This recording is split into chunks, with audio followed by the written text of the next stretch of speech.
Hi, I'm Diana, homemaker and metaphysician. What working at a blind uh, organization or organization for the blind has taught me. Wow, what an experience, an enriching experience. I um, I never thought that the lady I used to see walking near my road practically every day for years, that one day I would end up literally working next to her in an organization for the blind called OBAC, or actually Organization for Blind African Caribbeans.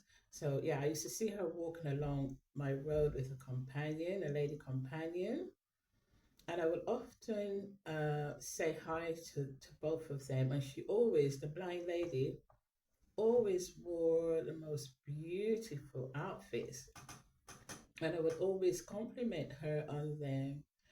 Anyway, years later, I was offered a position in this organization. When I walked into the office that I was going to share, who would I see but this lady? And I said, "Good morning." And she said, "Hello, Diana," because I told her my name before, and immediately recognized my voice from, she said, "You're the lady who say hello to me, when I'm walking here with my companion." That's where she was going. What a strange world. Anyway,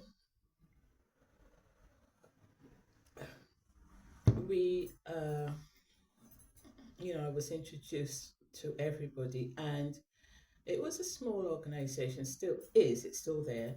And it, um, it there were only women there. There were actually only women working in the organization, but also like the staff were women, and the the people, the sight impaired, is that the term you use for it? But yeah, people without sight.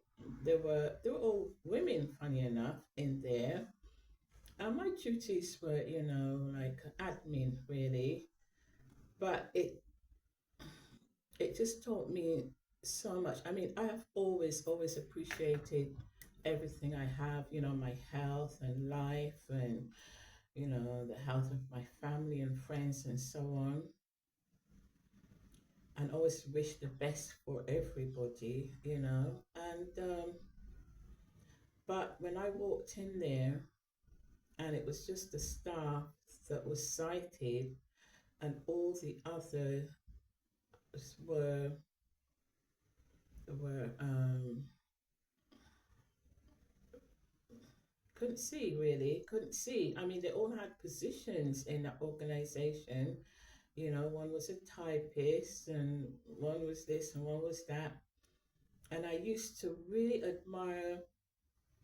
I mean, I don't want to call her name, but out of respect, I haven't had a permission to ask, if I could say her name.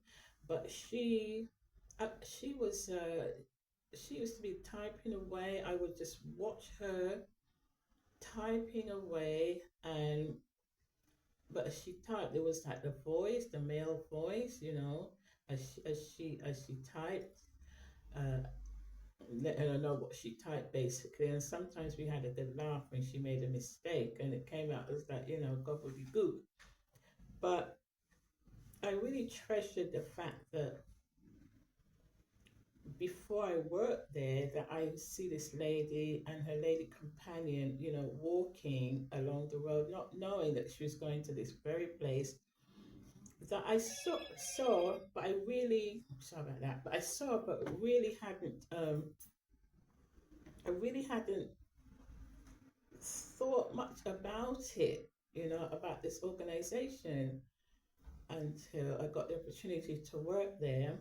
Now there were a couple of men working, but they're not in the actual office itself. It was like separate, connected but separate at the same time. And their job was to actually be in charge of like recording like daily news, and then they would send them out to blind people across Lambeth as like audio tapes. And I remember one of my greatest joys was when they said, you know what, we've only have ever had like male or voices, and we would like if you would do it, And I said, well, I don't know. I mean, I'm not sure if I'd be good enough, but we tried, and I took to it, and they loved it. And so we would have like various papers, like there was one called The Voice, still goes around. It's like a West Indian paper, and it tells you all things about that's happening in the West Indies. So we would pick like articles we think that they would be interested in, and between the three of us, we would record certain sections, and also from other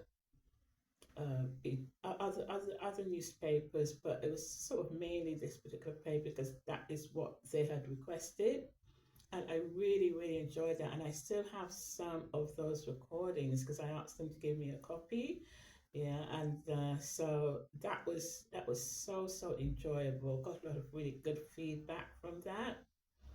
But as I said, in there, it it just made me really appreciate like my sight, for example, my ability to get up and go where I want to go when I want to go without having to ask a companion, and to see what I was eating, see what I was drinking, see what I was wearing, see who I was talking to. And at times, in the beginning, I would sit and get a little bit morose because I would think it's really, really sad. But then I thought, you know what? It's something that they were born with. Most of them were born that way. They didn't know anything else. And who am I to kind of like judge that, and say, oh, they're suffering because they can't see, but if they've never seen, if you see what I mean. So it taught, I mean, I've always been really humble, but it taught me to be even more humble, I think. So, and yeah, I would in at lunchtime, sometimes someone would come and collect or orders for lunch, and go to whatever shop you wanted food from. But sometimes we would I would go, and I would always appreciate the fact that I could just go whenever I want. But those other ladies, I had to take their orders and go to a shop they've never seen, give them food that they're eating but they can't see, and all that kind of had a really deep impact on me. And I had to work at not feeling sorry for them because they weren't feeling sorry for themselves. We really had like good laughs, and they were so friendly and so loving and so caring, and I really loved them. I was only there temporary because there was a lady that took maternity leave, that I took her position, and I wish that I was there for longer because I really loved it, but it was a joy. And how I mean, there was a time when my friend companion, she she had bought some bills from home because she didn't have time to read them, and she wanted to read them that day. One was from a bank, and she's like this, and she's just got her fingers going around, and she's saying, you know, it's not all I've got left, and I spent this and that, and I should have had a little bit more, and this paper's just got like dots on it, but she's understanding everything that it says, and that to me that was just so amazing. I am a person that I love nature. I'm a tree hugger. I hug trees. I get lots of funny looks, and I've taught the children to do that. And but after working there, I did even more. I would always kind of stop and thank a tree for giving us its love and its light and its flowers and oxygen, and flowers for giving its beauty, their beauty, and so on. But I started to do that even more because you never know what could happen. I mean, they were born blind, but sometimes people, unfortunately, they have accidents, and it might leave them impaired or worse. And so it really made me appreciate the the gifts of sight. I had the gift of hearing, of mobility, and so on. And there was a time where the filing system was just so dilapidated and so old, and and, and sometimes my my what can I call her, my co-worker, she would get things in, like maybe files with people's information, and then sometimes she wants to clear her desk, so she wouldn't wait for someone to come and put it back in the right place.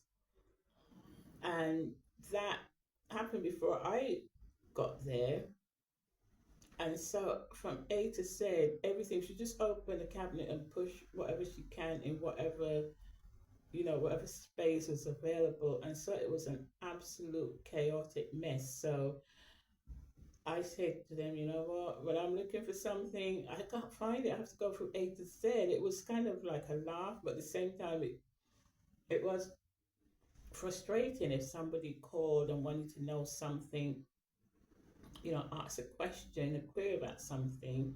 It took forever to find their files. So I told them, first of all, you need a whole set of filing cabinets. So they ordered them because this thing was, these things were falling apart. So we got them within like a week or so.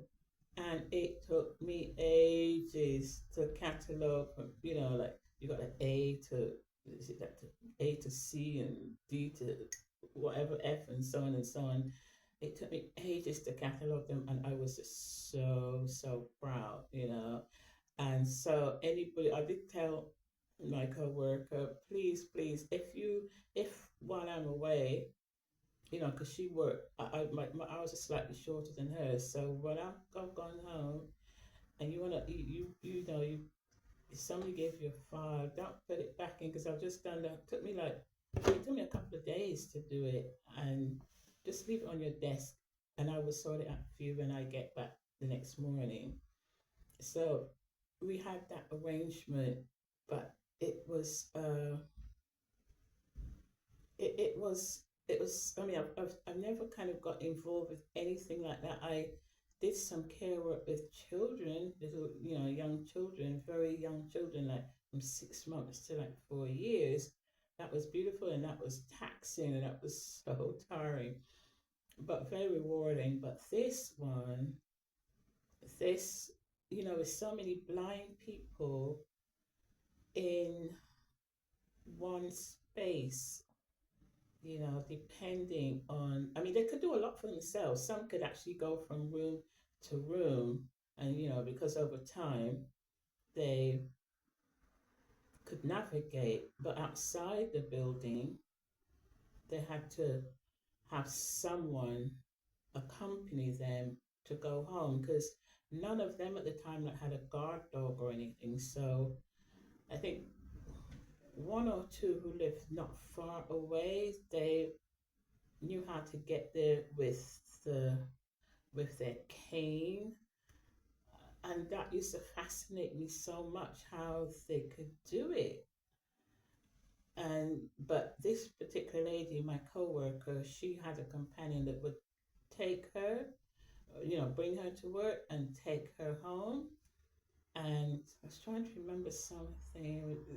It's gone now, but there was such a good laugh and so appreciative of life, and like anybody else, had particular skills. And what I think what I'm trying to say is that, when we see people that are, I don't know, hearing impaired or sight impaired who are actually blind, they're just regular, ordinary people like everybody else, except that they're missing this one particular ability. So they taught me to be even more humble. I mean, I don't know if I could be more mindful of people because it's always been my nature to love whoever, whoever you are, no matter what color or shape or whatever, a denomination, whoever you are, you know. So, but there was always space, I suppose, for this to go even deeper when I was amongst them. I felt really lucky, but I also felt really humble. And it made me question, like, what would happen to me? How would I navigate life if something like that suddenly happened to me because of some, heaven forbid, accident? So it made me think a lot. I have I live in a house which is my own, which is ground floor, middle floor, upstairs. And so I thought, if anything like that happened to me, I wouldn't want to be navigating these stairs up and down all the time on my own.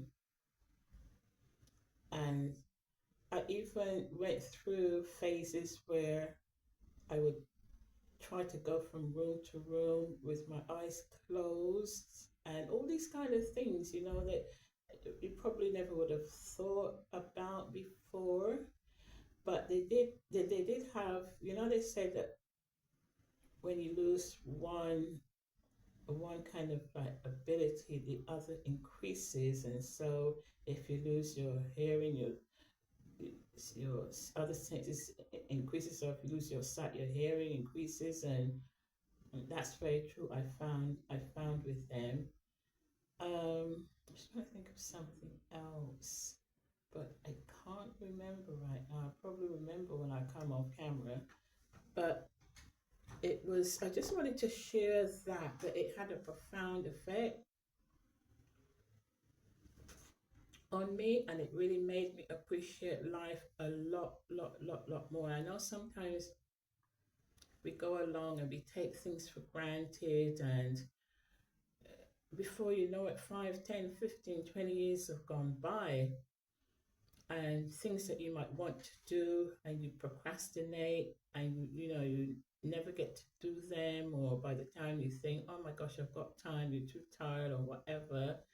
But working with these blind people, it made me appreciate even more all my faculties, but also time. It really made me appreciate time more. And I said, I don't want to procrastinate about anything because you don't know. You only got like the now. You don't know what tomorrow's going to bring. So if there's anything that you want to do and you can do it, do it. Don't say, oh, I'll just do that in next week or next month or whatever. If you have the ability to do it now, do it, because next week can turn into next year or next 10 years. So I just wanted to share that. And I've always thought that the, I mean, I'm retired now, but if the occasion occurred where there was an open, even if they wanted to have like volunteers, I would love to do that. But I do know that there were kind of like almost on the verge of closing down because of funds, which would have been like really, really sad. But anyway, I'll just share that little tidbit with you. So thanks for listening, Diana.